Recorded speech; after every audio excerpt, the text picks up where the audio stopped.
राम राम दोस्तों, मैं आपका Ravi sir study of Jogi channel में स्वागत करता हूं। दोस्तों, आज हम बीए फर्स्ट ईयर के सेकंड सेमेस्टर के फर्स्ट चैप्टर के बारे में बात करेंगे। हर्षवर्धन का जो 16 नंबर का क्वेश्चन आएगा उस पर वीडियो हमने पहले ही बना दी है। अब उस चैप्टर से एक और जो क्वेश्चन इम्पोर्टेंट है 16 नंबर का, आज उसके बारे में बात करते हैं। क्वेश्चन है, ह्यून-सांग कौन था? वह हर्ष के शासनकाल के बारे में क्या जानकारी देता है? या फिर ह्यून-सांग कौन था? उसने हर्ष के शासनकाल के राजनीतिक, सामाजिक और आर्थिक अवस्था के विषय में क्या बताया? क्वेश्चन कैसे भी पूछा जा सकता है, तो इसलिए आपको ध्यान देना है। अब बात करते हैं ह्यून-सांग की। सबसे पहले हाँ, अगर वो वीडियो नहीं देखी पहली वाली, डिस्क्रिप्शन में लिंक मिल जाएगा, वहां से आप देख सकते हैं। ह्यून-सांग के बारे में बात करते हैं। ह्यून-सांग कौन था? ह्यून-सांग एक चीनी यात्री था जो बौद्ध धर्म की शिक्षा लेने के लिए व तीर्थ स्थानों की यात्रा करने के लिए भारत आया था। जन्म की बात करें 600 ईस्वी में चीन के हुआनफू नामक नगर में उनका जन्म हुआ था। उसके पिता का नाम हुई था, जिसके 4 पुत्र थे। ह्यून-सांग सबसे छोटा था। 12 वर्ष से कम उम्र थी जब उसका भाई उसको मठ ले गया और 20 वर्ष की आयु में वो बौद्ध साधु बन गए। 629 ईस्वी में वो बौद्ध धर्म की और भी जानकारी प्राप्त करने के लिए बौद्ध धर्म की जन्म स्थली यानी कि भारत की ओर रवाना होता है। इसके लिए वो चीन से चलता है, ताशकंद, समरकंद तथा बलख होते हुए भारत के गांधार प्रदेश में पहुंचा। फिर कश्मीर 2 वर्ष तक रहता है। यहाँ से चलकर उसने फिर पंजाब, कपिलवस्तु, सारनाथ, गया, श्रावस्ती, कुशीनगर आदि स्थानों की यात्रा की। नालंदा विश्वविद्यालय में भी कुछ समय तक वो शिक्षा ग्रहण करता है। फिर हर्ष की राजधानी कनौज में 8 वर्ष वो बिताता है। फिर दक्षिण भारत में भुवनेश्वर, कांचीपुरम, नासिक, अजंता आदि की यात्रा करता है और 644 ईस्वी में वह वापिस चीन की ओर रवाना होता है। अपने साथ वह सैकड़ों ग्रंथों की हस्तलिपियां ले जाता है, परंतु रास्ते में सिंधु नदी की बाढ़ में कुछ ग्रंथ बह गए। चीन पहुंचकर वो अपना यात्रा वृत्तांत लिखता है, जिसका नाम है सी यू की, जो कि इम्पोर्टेंट है एमसीक्यू के लिए। इसके ग्रंथ का नाम याद रखना। और फिर इस ग्रंथ में वो बताता है उस समय की स्थिति के, जैसे कि अब वृत्तांत की बात करें, ह्यून-सांग का यात्रा वृत्तांत। राजनीतिक अवस्था के बारे में सबसे ज्यादा जानकारी है जो शासक के बारे में ही ह्यून-सांग देता है। शासक के बारे में बताता है कि वह कर्तव्य परायण है, यानी कि हर्षवर्धन के बारे में उदार है, वह परिश्रमी है, दानी था। शासक की जन कल्याण की नीतियों के बारे में बताता है, किस तरह वो जनता का हमेशा ध्यान रखता है। राज्य की आय और व्यय के बारे में बताता है कि कैसे इनकम होती है, कैसे उसको खर्च करते हैं, जो हमने हर्षवर्धन वाले क्वेश्चन में किया था। 4 भागों में उसने बांटा था खर्चे को। ह्यून-सांग उसका विवरण वहां देता है। राज्य में अपराध कम थे क्योंकि दंड कठोर थे, लेकिन फिर भी सड़कें असुरक्षित थी। इसका रीजन ये था कि एक बार हर्षवर्धन के समय यानी ह्यून-सांग को भी कुछ डाकुओं का सामना करना पड़ा था। उसको पकड़ लिया गया, यानी कि लूटा गया था कई बार। इसलिए वो इस बात की चर्चा करता है कि सड़कें असुरक्षित थी। सामाजिक स्थिति की बात करें, सामाजिक स्थिति उस समय की क्या थी? समाज जातियों और वर्ण व्यवस्थाओं में विभाजित था। ब्राह्मण, अक्षत्रिय, वैश्य, शूद्र, ये 4 इसमें आपस में वैवाहिक संबंध इनके बीच नहीं थे। चारों वर्णों के कार्य, पहचान व जीवन शैली के बारे में वो डिटेल से बताता है, जिसमें बताता है कि ब्राह्मण सर्वाधिक सम्मानित थे और शूद्र की दशा खराब थी।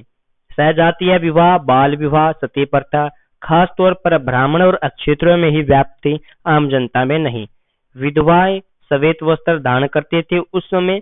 वैश्य व शूद्र समाज में विधवा पुनर्विवाह होते थे, ये भी जानकारी वो देता है। पर्दा प्रथा सामान्यतः उस समय समाज में नहीं थी, हर्षवर्धन के समय। शतरंज, पासा, नाटक आदि लोगों के मनोरंजन के साधन थे।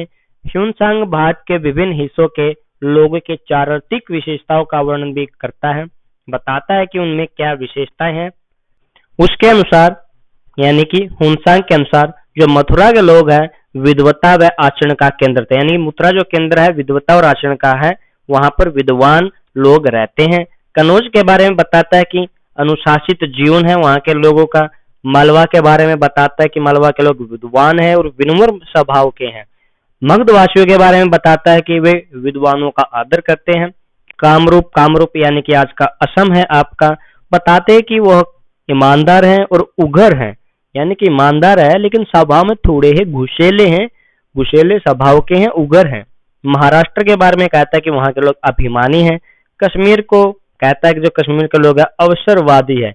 उड़ीसा और आंध्र प्रदेश के बारे में कहता है कि वो स्वतंत्र स्वभाव के बारे में, क्योंकि ह्यूनसांग को जो जैसा लगता है वो उनके बारे में वैसे ही बताता है। इसलिए तो आगे बात करते हैं अब आर्थिक स्थिति की। उसके बारे में कहता है कि कृषि, उद्योग, व्यापार उन्नत था सब। भूमि कर का 1/6 भाग ही लिया जाता था।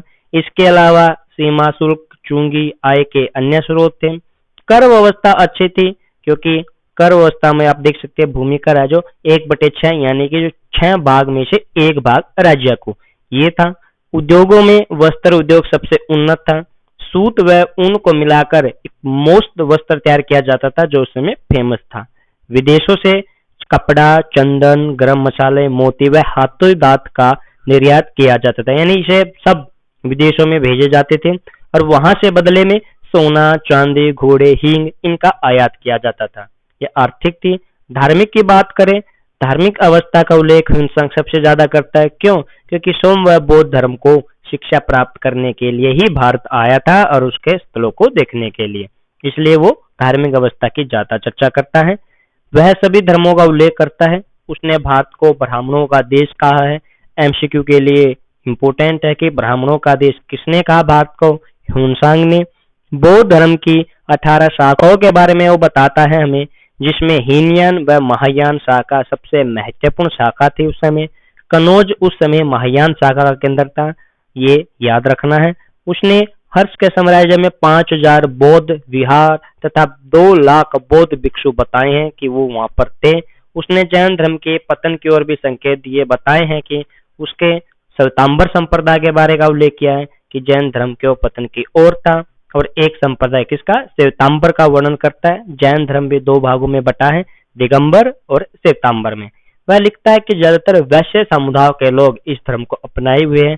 आज भी आप देखेंगे जैन धर्म को वैश्य समाज के लोग यानी जो व्यापारी हैं वो ज्यादा प्रयोग करते हैं या वो ज्यादा अपनाते हैं। शिक्षा व्यवस्था की बात करें तो मठ, विहार, मंदिर शिक्षा के केंद्र थे। इसके अलावा गुरुकुलों में भी शिक्षा दी जाती थी। शिक्षा थी मौखिक, जो मौखिक दी जाती थी, जैसे कि मैं अब आपको ये नोट्स दिखाने के बजाय केवल बोलकर बताऊं तो वो मौखिक शिक्षा है। ये मौखिक है, केवल बोलकर बताना है और याद करवाना, जब तक याद ना हो आगे ना बढ़ना, वो मौखिक शिक्षा थी। उस समय तक्षशिला है जो चिकित्सा शिक्षा के लिए, गया है बौद्ध शिक्षा के लिए और नालंदा हर प्रकार की शिक्षा के लिए प्रसिद्ध था। वल्लभी भी शिक्षा का प्रमुख केंद्र था। इस ब्राह्मी लिपि के विकास का वर्णन भी वह करता है और बताता है इस समय इसमें 47 अक्षरों के वर्णमाला का उल्लेख हो चुका है, यानी कि इस समय तक इसमें 47 अक्षर आ चुके थे। नालंदा विश्वविद्यालय के बारे में थोड़ी जानकारी ज्यादा देता है क्योंकि उसने वहां पर स्वयं शिक्षा ली थी। बताता है कि यह 6 मंजिला था और पुस्तकालय 9 मंजिला, यानी कि जो विश्वविद्यालय था वो 6 मंजिल था और इसके अलावा उसके जो लाइब्रेरी थी यानी पुस्तकालय वो 9 मंजिल की थी। विदेशों से भी विद्यार्थी यहाँ नालंदा में पढ़ने के लिए आते थे। उस समय जब ह्यूनसांग वहां जाता है तो उसमें 56 विद्यार्थी आए हुए थे विदेशों से। विद्यार्थियों की कुल संख्या 10,000 और शिक्षकों की 1510 बताता है। विश्वविद्यालय के प्रमुख के रूप में वह शीलभद्र का नाम बताता है, जिसने उसने स्वयं शिक्षा ली थी। विद्यार्थियों से कोई फीस नहीं ली जाती थी, ये भी बताता है, क्योंकि हर्ष विश्वविद्यालय को खुले दान करता था, खुले हाथों से यानी दान करता था। फ्री शिक्षा दी जाती थी पूरी तरह इस विश्वविद्यालय में। ह्यूनसांग के बारे में एक एमसीक्यू क्वेश्चन और आपको मैं बता देता हूँ। ह्यूनसांग को यात्रियों का राजकुमार कहा जाता है, याद रखना। इसके अलावा ह्यूनसांग का एक नाम युआन चुआंग भी है। कई बार ऑप्शन में ह्यूनसांग की जगह युआन चुहांग नाम आता है, ये याद रखें। तो ये फर्स्ट चैप्टर से 16 नंबर के जो क्वेश्चन पूछे जाने थे वो दोनों ही मैंने करवा दिए हैं दोस्तों। अगर जानकारी थोड़ी भी अच्छी लगी है तो वीडियो को प्लीज लाइक, शेयर और कमेंट करें और हमारे चैनल को सब्सक्राइब जरूर करें। धन्यवाद।